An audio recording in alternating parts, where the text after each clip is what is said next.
Pues sí quisiera haceros algunos comentarios, ¿no? Que luego podremos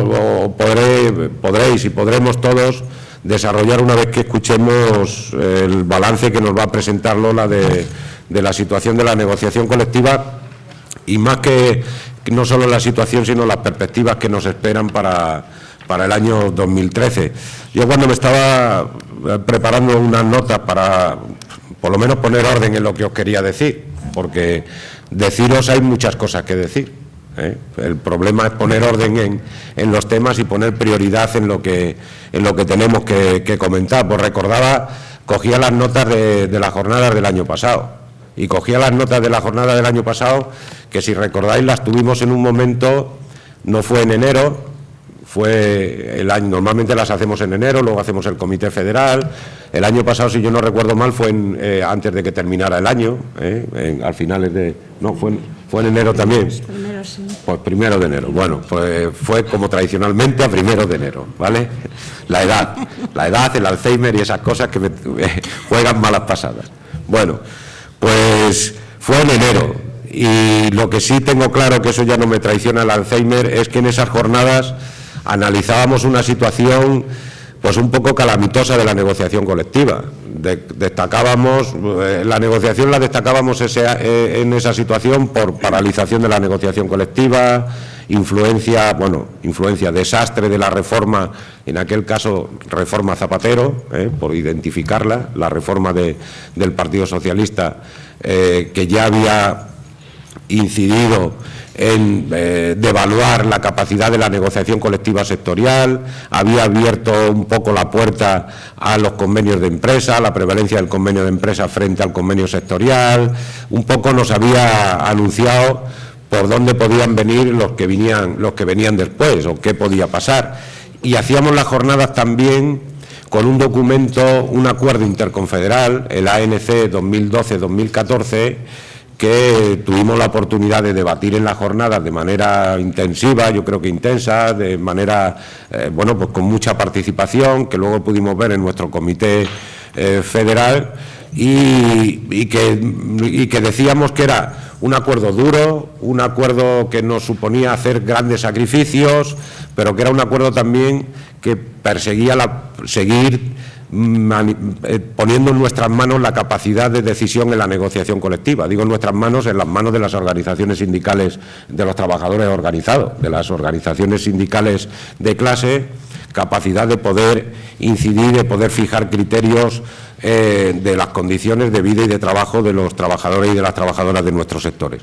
Eso es lo que decíamos o resaltábamos del ANC, y por otro lado nos permitía también el ANC fijar pues criterios de cómo abordar la política salarial, abordarlos desde las perspectivas de yo no diría moderación, yo diría desde la perspectiva de que los salarios iban a perder poder adquisitivo, así de claro, Fijábamos unos incrementos muy moderados, si recordáis era hasta el 0,5, hasta el 0,6, hasta el 1, si no recuerdo yo mal de cabeza, y fijábamos también una nueva cláusula de revisión salarial que ya no solo se circunscribía al IPC como tradicionalmente, el IPC real, la diferencia, lo dado, tal, ¿no? La cuenta que tenemos todos, que sabemos todos, sino a unos nuevos parámetros donde entraba el IPC, pero entraban otros factores, donde la cláusula tenía otros efectos, no solo tenía otros efectos,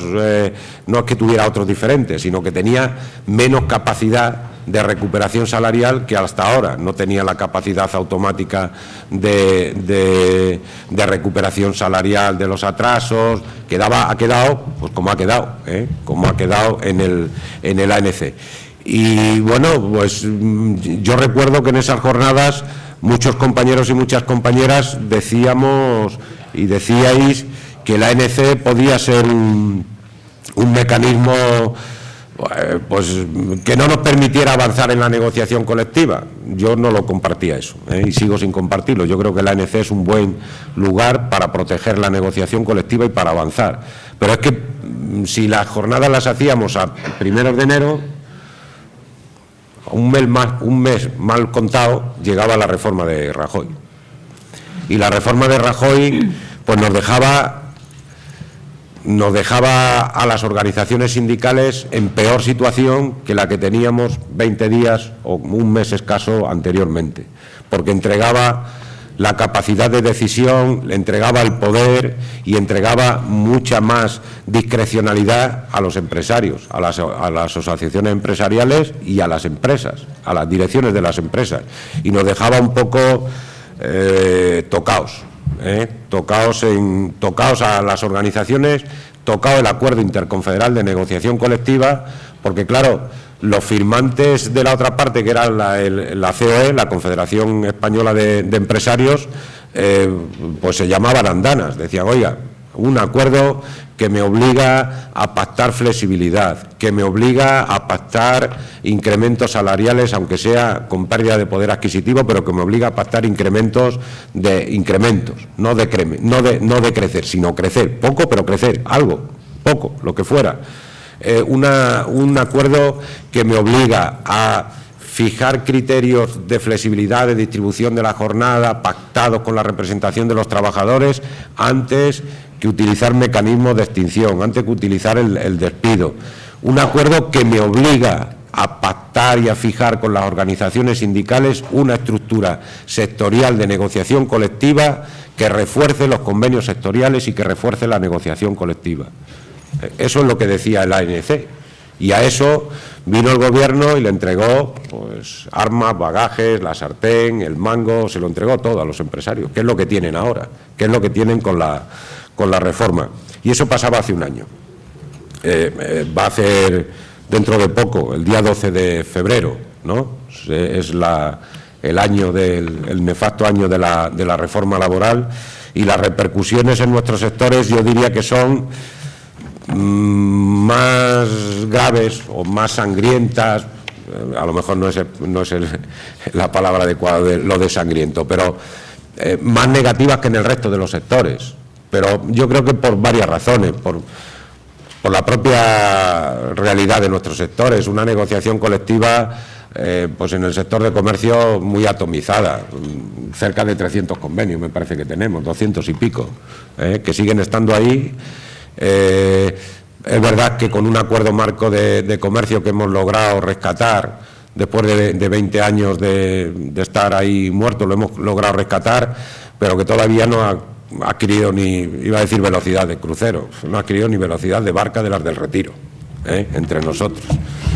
Es que está ahí, lo tenemos ahí, tenemos la estructura, pero hay que ponerla en marcha, si es que no nos lo van a dar. Los empresarios y las patronales están cómodas, yo creo que están cómodas en la situación en la que están, en la situación de ver cómo caen los convenios colectivos, cómo terminan la vigencia, cómo no se renuevan y cómo viene el ERIAL, que va a venir el ERIAL, y no lo digo yo por anunciar aquí nada catastrófico, pero nos podemos encontrar en esa situación. Y decía, tenemos en comercio esa situación de atomización de la negociación colectiva. Tenemos en hostelería una estructura de negociación colectiva un poquito más coordinada, organizada, más estructurada con el acuerdo marco de hostelería y los convenios provinciales. Yo iba a decir teníamos esa seguridad, porque es que nos están abriendo frentes que están poniendo en cuestión la propia realidad de la negociación en nuestros sectores. En hostelería, aunque pise luego las intervenciones de los compañeros y de las compañeras, pero digo y luego podremos debatir, no quería yo quería empezar el debate ya, pero sí quisiera, más que empezar el debate, lo que quisiera es centrar los objetivos de estas jornadas, los que yo me he fijado y los que creo que deberíamos fijarnos como organización. Tenemos que abordar el acuerdo marco de hostelería, le tenemos que dar una solución. Tenemos que darle una solución al acuerdo marco de comercio, tenemos que darle una solución, tenemos la responsabilidad de darle una solución.